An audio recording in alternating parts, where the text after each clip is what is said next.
సుభాష్ వీళ్ళందరూ అయితే రాజుకి తర్పణం చేపిస్తూ ఉంటారు. అలా చేపిస్తూ ఉన్న అక్కడికి కావ్య వచ్చి ఆపండి అని గట్టిగా అరుస్తూ ఉంటుంది. అలా అరిచేసరికి అందరూ ఆ కావ్య కసి చూస్తూ ఉంటారు. అలా చూసేసరికి కావ్య అక్కడికి చాలా స్పీడ్గా వచ్చి అక్కడ ఉన్న సామాన్లన్నీ ఇసిరేస్తూ ఉంటుంది. అలా ఇసిరేస్తూ అసలు మీరు ఇసిరేస్తున్న కావ్యం చూసి బాధపడుతూ ఉంటుంది అపర్ణ. అసలు మీరందరూ ఎందుకు ఇలా చేస్తున్నారు?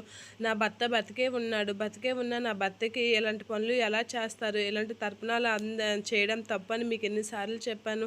అది కన్న తండ్రి అయినా సరే ఆ హక్కు లేదు అని చెప్పేసి అయితే కావ్య చాలా దినగా ఏడుస్తూ ఉంటుంది.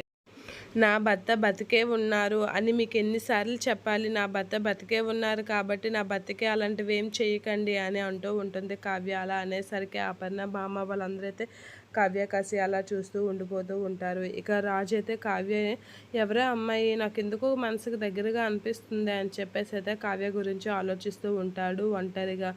ఎవరో నాకు బాగా కొంచెం తెలిసిన అమ్మాయిలా ఉంది అని చెప్పేసి అయితే అలా రాజు అయితే కావ్య గురించి ఆలోచిస్తూ ఉంటాడు.